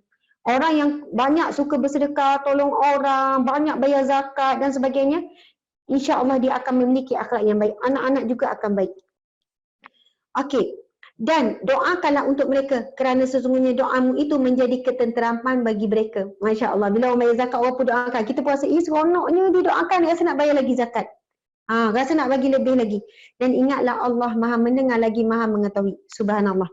Seterusnya firman Allah dalam surah Nur. Dalam surah Nur ayat 56. Surah An-Nur ayat 56. Bismillahirrahmanirrahim. Wa aqimus salata wa atuz zakata wa ati'ur rasula la'allakum turhamun. Sadaqallahul azim. Yang bermaksud, dan dirikanlah kamu akan sembahyang serta keluarkanlah zakat dan taatlah kepada Rasul supaya kamu beroleh rahmat. Subhanallah. Siapa yang nak dapat rahmat Allah? Allah sebut di dalam surah ini, di dalam ayat ini, iaitu 3 perkara. Yang pertama, wa aqimus solat, dirikan solat. Yang kedua, wa atuz zakah, dan tunaikanlah zakat. Masya Allah. Yang ketiga, wa ati'ur rasul, dan taatlah kepada Rasul, la'allakum turhamun, mudah-mudahan kamu beroleh rahmat Allah Subhanahu Wa Taala, supaya kamu dapat rahmat. Orang yang diberikan Allah rahmat dalam hidupnya, insya Allah tidak ada kesukaran dalam hidupnya. Ada masalah tapi diberi jalan keluar. Ada ujian tetapi diberikan Allah kekuatan untuk menerima ujian tersebut. Bukan tak sakit, sakit. Tapi dengan rahmat Allah, Allah beri dia kekuatan untuk menghadapi sakit tersebut. Masya Allah. Allahu Akbar. Dan orang yang diberi rahmat oleh Allah, insya Allah golongan yang akan masuk syurga Allah. Sebab kita tahu bukan amal soleh kita yang membawa kita masuk ke syurga Allah, tetapi rahmat Allah. Macam mana nak dapat rahmat Allah? Mesti dengan amal soleh. Ada orang kata, Ustazah buat amal soleh belum tentu masuk syurga. Kita masuk syurga bukan kerana amal soleh kita, tapi kerana rahmat Allah. Betul ayat tu. Tetapi untuk dapat rahmat Allah, syarat dapat rahmat Allah mesti dengan amal soleh. Tanpa amal soleh, bagaimana kita nak dapat rahmat Allah? Allah sebut dalam ayat ni 3 perkara. Dirikan solat, kemudian tunaikan zakat, kemudian taatlah kepada Rasulullah sallallahu alaihi wasallam. La'allakum turhamun, dengan itu kamu akan dirahmati oleh Allah Subhanahu Wa Taala. Hadis Nabi SAW, riwayat daripada Abi Talib radhiyallahu anhu, Nabi SAW bersabda, "Walaisa fi malin zakatun hatta yahula alaihi al-haul." Nabi bersabda, tidak wajib zakat harta sehingga berlalu waktu setahun. Ada tempoh-tempohnya. Tapi perkiraan setahun ni, kalau zakat pendapatan, ada kata, Ustazah kan dapat setiap bulan, dan setiap bulan habis. Dia cakap macam tu kan. Tapi sebenarnya zakat pendapatan kita dikira sebagai tahunan, bukan sekadar bulanan. Sebab itu bila bayar zakat, dia akan tanya berapa pendapatan setahun. Jadi gaji kita tu campur setahun jadi jumlah keluar berapa. Tapi kalau kita nak belajar, kita nak bayar hujung tahun saja, takut kita nanti rasa berat. Keluar-keluar 500, 600, jadi rasa berat. Dah lah hujung tahun tu anak nak masuk sekolah apa. Sebab itulah kita nak mempermudahkan. Bila setahun tu contohnya 500, kena bayar zakat pendapatan daripada gaji. Lalu dia pun bagi-bagikan kepada bayarlah setiap bulan. Tolak daripada gaji, kadang RM50 je, RM60. Kalau kita yang bekerja ni, makan gaji ni wajib pergi tanya. Dia bukan termasuk gaji, termasuk juga bonus kita dapat, perlu bayar zakat. Termasuk juga yang kita dapat bantuan hari tu. Yang hari tu kan dapat bantuan apa tu? Bantuan prihatin tu. Ada yang dapat 600, ada dapat 800, ada dapat 1200, tak tahulah berapa. Semua tu apa pun pendapatan rezeki kita dapat perlu dizakatkan. Tapi pergilah tanya. Nanti pusat zakat akan tanya, tuan tanggung berapa orang anak? Oh, saya ada 5 orang anak. Ada tanggung isteri? Ada pula 3 orang isteri. Contohlah kan. Okey, lepas tu tuan tanggung siapa lagi? Mak ayah. Pendapatan berapa? Okey, lepas tu rumah ni.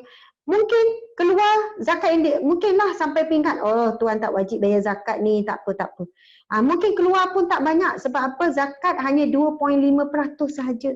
Kalau zakat pendapatan 2.5% sahaja. Sangat sikit. Dan sangat rugi orang tak bayar zakat. Rugi dunia, rugi akhirat. Percayalah, orang yang bayar zakat, rezeki dia akan bertambah-tambah berkat. Pertama, berberkat. Yang kedua, bertambah-tambah dari segi jumlahnya. Melimpah ruah, rezeki akan bertambah-tambah, dimudahkan oleh Allah Subhanahu Wa Taala. Jadi bagi orang yang meniaga, tanya soalan tadi, berniaga kecilan ke, besar-besaran ke, puncanya mungkin kenapa? Walaupun banyak rezeki dapat tapi hati tak tenang, selalu tak cukup dan sebagainya kerana kita tidak membayar zakat. Okey, jadi fatwa zakat. Cuba kita tengok tentang fatwa zakat. Ini merujuk kepada fatwa di bawah Seksyen 34, fatwa yang dinyatakan di bawah wilayah persekutuan. Zakat wajib dikeluarkan ke atas pendapatan daripada penggajian, gaji. Berapa pun gaji, wajib. Tapi nanti akan ditengoklah, akan dinilai, dikiralah oleh Pusat Kutipan Zakat Baitul Mal. Termasuklah apa-apa upah. Apa-apa upah, saya ni ambil upah panjat kelapa, contoh kan. Saya ni ambil upah itu, upah ini. Termasuk upah, gaji, allowance, imbuhan dan bonus. Oleh itu, adalah wajib bagi seseorang Islam mengeluarkan zakat daripada pendapatan yang layak dikenakan zakat daripada penggajian tersebut. Jangan bimbang tak banyak, orang takut. Ustazah, saya ni pun tak cukup. Sebab awak tak bayar zakat, sebab tu tak cukup. InsyaAllah lepas awak bayar zakat akan cukup. Ustazah, kalau saya bayar zakat tak tahulah. Tak bayar zakat ni pun tak cukup Ustazah. Kalau tolak lagi tak tahu.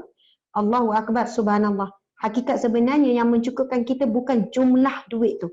Tapi yang mencukupkan kita adalah Allah Subhanahu Wa Taala. Kalau barokahlah rezeki kita, barokahlah berapa pun gaji, berapa pun jumlah pendapatan kita, mesti cukup. Kalau bukan daripada gaji, boleh datang je rezeki daripada sumber yang tak disangka-sangka. Macam kita bincang tadi. Rezeki boleh datang dalam bentuk tersebut, macam-macam, tak disangka-sangka. Tak disangka-sangka ni terlalu luas, kita boleh nak fikir. Tapi Allah tidak ada yang mustahil bagi Allah untuk memberi rezeki kepada hamba-Nya. Masya Allah. Sekarang saya nak pergi kepada penutup dah ni ya. Dah dekat hampir pukul 4.30. Dapat setengah dah sebenarnya. Hikmah mengeluarkan zakat. Hikmah zakat. Yang pertama, Allah Subhanahu Wa Taala akan menjauhkan harta tersebut daripada sesuatu yang memudaratkannya dan memeliharanya daripada gangguan manusia, jin dan manusia. Jin dan manusia. Manusia dah. Jin dan manusia. Selain daripada perkara tersebut, Allah juga akan menunjukkan cara-cara untuk memanfaatkan dan mengembangkan harta tersebut kepada pemiliknya. Di samping itu, Allah memberikan ganjaran pahala yang besar kerana mengeluarkan harta semata-mata untuk redha Allah. Hikmah yang pertama, apabila kita keluarkan zakat, yang pertama dapat pahala yang begitu besar di sisi Allah Subhanahu Wa Taala kerana kita mengeluarkan harta yang Allah beri kepada kita, pinjaman yang Allah beri pada kita, kembalikan kepada Allah. dan kita beri kerana semata-mata nak dapat redha Allah. Kemudian Allah akan menjauhkan harta tersebut daripada sesuatu yang mudarat. Kalau harta kita keluarkan zakat, insya-Allah selamat harta kita, Allah akan jaga. Tak dicuri orang, tak ditipu orang, tak dikhianat orang. Rumah pun susah nak dimasuki pencuri. Allah akan pelihara harta kita sebab ada barakah, Allah akan jaga. Kemudian disebut juga dalam perkara ni, iaitu Allah akan menunjukkan cara-cara, Allah beri ilham, Allah akan melipat gandakan. Allah akan menunjukkan cara-cara untuk memanfaatkannya dan mengembangkan harta tersebut kepada pemiliknya. Masya Allah. Itu yang pertama. Yang ketiga, hikmah zakat. Zakat boleh menguatkan hubungan persaudaraan dan kasih sayang antara pengeluar zakat dengan orang lain. Apabila kesedaran ini wujud dalam masyarakat, setiap orang Islam mampu menunaikan kewajipan mengeluarkan zakat kepada pihak yang berhak menerimanya. Masya Allah. Jadi Allah Subhanahu Wa Taala memang ada sebut melalui hadis Nabi SAW, antara golongan yang mendapat naungan Allah di hari naungan, tidak ada naungan melainkan naungan Allah, iaitu antaranya itu mereka saling berkasih sayang kerana Allah Subhanahu Wa Taala. Di antara tanda-tanda kita menunjukkan kasih sayang kita dengan manusia, apa dia? Iaitu saling tolong-menolong dalam kesusahan. Jadi bila kita keluarkan zakat, kita tak tahu siapa yang kita tolong. Dan insya-Allah zakat ataupun pertolongan yang kita berikan itu terjaga keikhlasan. Terjaga keikhlasan. Kita tak tahu daripada zakat yang kita keluarkan tu siapa yang dapat makanan, siapa yang dapat belajar. Keluarga, berapa banyak keluarga yang boleh dibantu. Kemudian yang ketiga, zakat pula memainkan peranan untuk memastikan sebuah anggota masyarakat itu menjadi lebih sempurna. Contohnya, bila berlakunya PKP hari itu. Masya Allah, kita tahu ramai yang hilang pekerjaan. Tapi Alhamdulillah tak ada pun orang yang dikhabarkan berita ada orang meninggal dunia kesan PKP, kebuluran ke, tak ada. Alhamdulillah, rezeki tetap ada. Di sana sini ada orang keluarkan zakat, di sana sini ada pusat-pusat zakat yang menjalankan tugas. Masya Allah, Allahu Akbar. Jadi, macam-macam lagi. Okey, dan yang terakhir, hikmah zakat. Zakat merupakan cara yang dapat membersihkan hati daripada sifat-sifat keji. Masya Allah. Sifat keji yang memberi kesan kepada masyarakat. Contohnya, iri hati, hasad dengki, dendam. Ia menukarkan masyarakat kepada kasih sayang, tolong-menolong, suka bersimpati dan sebagainya. Dan saya tutup dengan kisah ketegasan Abu Bakar. Okey, kisah ketegasan Abu Bakar radhiyallahu anhu tentang ketegasan beliau berkaitan dengan zakat. Selepas kewafatan Rasulullah sallallahu alaihi wasallam, ramai masyarakat Arab yang menjadi murtad. Kota Madinah diserubungi kemunafikan, fitnah dan kekacauan begitu banyak. Jadi, ketika itu wujudlah banyak golongan yang tidak mahu mengeluarkan zakat. Mereka berkata, kami tidak akan menyerahkan zakat kami melainkan kepada orang yang mendoakan untuk kami, yang doa itu tenteramlah hati kami. Maksudnya dia kata kami tak akan keluarkan zakat kecuali Rasulullah. Sebab apa? Kau dapat doa daripada Rasulullah itu saja yang mententeramkan. Macam-macamlah alasan. Para sahabat yang lain menyarankan untuk mengambil hati mereka sampai keimanan di dalamnya menjadi kukuh. Maka setelah itu mereka akan menunaikan zakat dengan sendirinya. Jadi ketika itu, subhanallah, Sayyidina Abu Bakar kan, setelah Rasulullah wafat, Sayyidina Abu Bakar jadi Amirul Mukminin, jadi pemimpin, jadi khalifah. Jadi Sayyidina Abu Bakar ingin mengisytiharkan perang kepada orang yang tidak mahu menunaikan zakat. Tapi ada saranan kata, sahabat kata, kita ambil hati mereka dulu, kita pujuk dulu mereka. Supaya keimanan mereka kukuh dan nanti mereka akan bayarlah zakat. Maksudnya dengan cara yang lembut. Umar bin Al-Khattab radhiyallahu anhu bertanya kepada Abu Bakar As-Siddiq, bagaimana engkau mampu memerangi orang-orang itu? Padahal Rasulullah sallallahu alaihi wasallam pernah bersabda, aku diperintahkan memerangi orang-orang sampai mereka mengucapkan syahadah la ilaha illallah Muhammadur Rasulullah. Apabila orang-orang itu telah mengucapkannya, maka darah dan harta mereka terjaga dariku, kecuali jika mereka tidak menjaga hak Islam. Sayyidina Umar ni kata, maksudnya kita kena memerangi orang ini sehinggalah orang itu ucap syahadah dan kita tak boleh perang. Kecuali kalau dia telah pun menggugurkan ataupun tidak menjaga hak Islam. Zakat, kalau tanya bab kewajipan zakat sama. Kewajipan solat, kewajipan zakat, kewajipan puasa sama level. Bukan kata, oh solat lebih tinggi, zakat rendah sikit. Kurang-kurangnya kau solat, kau tak zakat, tak apa, selamat. Tak. Bila sebut rukun Islam, ada 5 kan? 5 rukun Islam. 5 rukun Islam. 5 macam ni lah. 5 rukun Islam. 5 ini, 5 tolak 1 jadi kosong. 5 rukun Islam tolak 1 jadi kosong. Bukan 5 tolak 1 jadi 4, tidak. Sebab itu rukun Islam ini syahadah, salat, puasa, zakat, Ada kata zakat dulu. Tak apalah tu. Tak kisah yang mana satu dulu. Kemudian haji.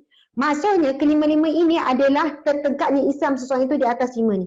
Yang kelima pasal haji tu, sekiranya dalam keadaan masih tidak mampu, kalau meninggal maksudnya dia tidaklah dikira sebagai membatalkan hukum Islam dia. Kita selalu beratkan tentang apa? Semayanglah, jaga solat. Tapi kita tak didik anak kita bab zakat. Seorang ibu ayah, tak adanya telefon anak. Nak, kau semayang tak? Nak. Ya mak, orang semayang. Baguslah nak. Waalaikumsalam. Oh, terus bagi salam. Tapi kadang ibu bapa tak tanya, nak, mak nak tanya ni, kau semayang. Lepas tu kau ni tak, zakat tak? Kau kerja tu, dah per bulan dah kerja, bayar zakat tak? Zakat belum lagi mak. Apa pula belum kalau kau mati? Berat tu. Sama macam tak semayang. Soalannya macam tu. Maksudnya kewajipan tu berat. Tapi orang kita subhanallah lebih kadang tu tak rasa beratnya zakat. Okey, perhatikan apakah kata-kata Sayyidina Abu Bakar radhiyallahu anhu menjawab. Abu Bakar radhiyallahu anhu menjawab dengan tegas. Demi Allah, seandainya mereka enggan memberikan anak, dalam riwayat lain iqal, iaitu zakatlah yang dahulu mereka berikan kepada Rasulullah sallallahu alaihi wasallam. Nescaya aku akan memerangi mereka kerana keengganan itu. Sesungguhnya zakat adalah hak harta. Masya Allah. Badan kita ada hak. Harta kita ada hak. Harta tu Allah bagi. Hak harta adalah dizakatkan, disedekahkan. Masya Allah. Hak tentang waktu pula solat. Solat, waktu ni ada hak dia. Zuhur, solat zuhur. Asar, solat asar. Jadi kalau berkenaan dengan harta kita, hak ke atas harta tersebut adalah untuk dizakatkan, untuk disedekahkan. Lalu Sayyidina Abu Bakar jawab lagi. Demi Allah, aku akan memerangi mereka yang memisahkan antara solat dan zakat. Masya Allah. Sayyidina Abu Bakar kata, demi Allah, aku akan memerangi mereka yang memisahkan antara solat dan zakat. Sebab apa? Ramai yang solat tapi zakat tak bayar. Kalaulah Abu Bakar ada zaman sekarang, memang ramailah yang kena perang. Memang ramailah yang akan diperangi. Allahu Akbar, subhanallah. Jadi tuan-tuan, puan-puan sekalian, sebenarnya berkenaan dengan bab zakat ini, ada banyak lagi kisah-kisah di zaman Rasulullah, bagaimana ketegasan Rasul sendiri. Dan bukan sebab Allah nak ambil harta daripada kita. Bukan sebab sahabat-sahabat Nabi nak ambil harta daripada sahabat-sahabat. Bukan Rasulullah nak kutip sangat. Tetapi itu adalah satu perintah daripada Allah. Satu perkara kewajipan yang perlu ditaati. Perlu ditunaikan oleh setiap Muslim. Allah bukan nak menyusahkan kita. Allah bukan nak mengurangkan harta kita. Tetapi sebenarnya asbab kita keluarkan zakat, kita keluarkan sedekah, kerana itu akan dilipat gandakan lagi rezeki kita. Allah nak lipat gandakan rezeki kita. Allah nak bersihkan. Sebab itu zakah membawa masuk penyucian. Yuzakiha. Yuzakikum. Allah akan menyucikan kamu. Maksudnya apabila kita keluarkan zakat, zakah, suci, penyucian, sebenarnya harta kita sedang dibersihkan. Sedang diberkati oleh Allah. Sebab satu perkara bukannya berkat itu tanpa sebab, mesti ada usaha. Usaha ke atas rezeki untuk dapat keberkatan, untuk lipat gandakan, untuk dimurahkan lagi oleh Allah Subhanahu Wa Taala. Ia adalah melalui jalan zakat dan juga sedekah. Subhanallah, alhamdulillah. Mudah-mudahan perkongsian kita pada petang yang barakah ini mendapat manfaat. Terima kasih kepada Pusat Kutipan Zakat Pahang. Zakat Pahang di atas penganjuran majlis ilmu yang sangat baik ini. Mudah-mudahan kita muslimin muslimat sekalian, insya-Allah kita akan lebih menitik beratkan tentang zakat. Ramai peratusan bayar zakat pendapatan sangat rendah, sangat sedikit. Kita pergi saja ke jabatan ke Majlis Agama, bawa slip gaji tu, suruh dia orang minta kira, bagi tahu kita ada hutang itu, hutang ni, kita cakap kita tanggung, siapa-siapa mak ayah ke tanggung adik-beradik, bagi tahu komitmen, nanti dia orang akan tolong kirakan. Mudah-mudahan dengan itu yang selama ni rasa tak cukup lalu diberikan kecukupan. Kecukupan itu bergantung kepada keberkatan. Alhamdulillah. Terima kasih kepada semua yang tetap bersama sehinggalah saat akhir. Mohon maaf salah dan silap. Ada kesilapan tutur bicara, mungkin terlalu laju dan sebagainya. Allahu Akbar, mudah-mudahan di sini kita ditemukan Allah, di akhirat kelak kita akan disatukan Allah di syurganya. Na'udzubillah min zalik, daripada api neraka Allah Subhanahu Wa Taala. Sekian daripada saya, selamat membayar zakat. Pergilah ke pusat kutipan zakat di negeri masing-masing. Orang Pahang, janganlah lupa. Ini adalah anjuran daripada Pusat Zakat Pahang. Terima kasih ya. Alhamdulillah. Sekian wabillahi taufiq wal hidayah. Assalamualaikum warahmatullahi wabarakatuh. Selamat menunaikan solat asar. Dengan itu kita tangguhkan majlis ilmu kita dengan tasbih kafarah dan surah wal asr. Bismillahirrahmanirrahim. Subhanakallahumma wa bihamdika asyhadu an la ilaha illa anta astaghfiruka wa atubu ilaik. Bismillahirrahmanirrahim. Wal asr. Innal insana lafi khusr illa allazina amanu wa amilus solihat wa tawasaw bil haqqi wa tawasaw bis sabr. Sadaqallahul azim. Terima kasih semua. Salam kasih, salam sayang daripada saya. Alhamdulillah.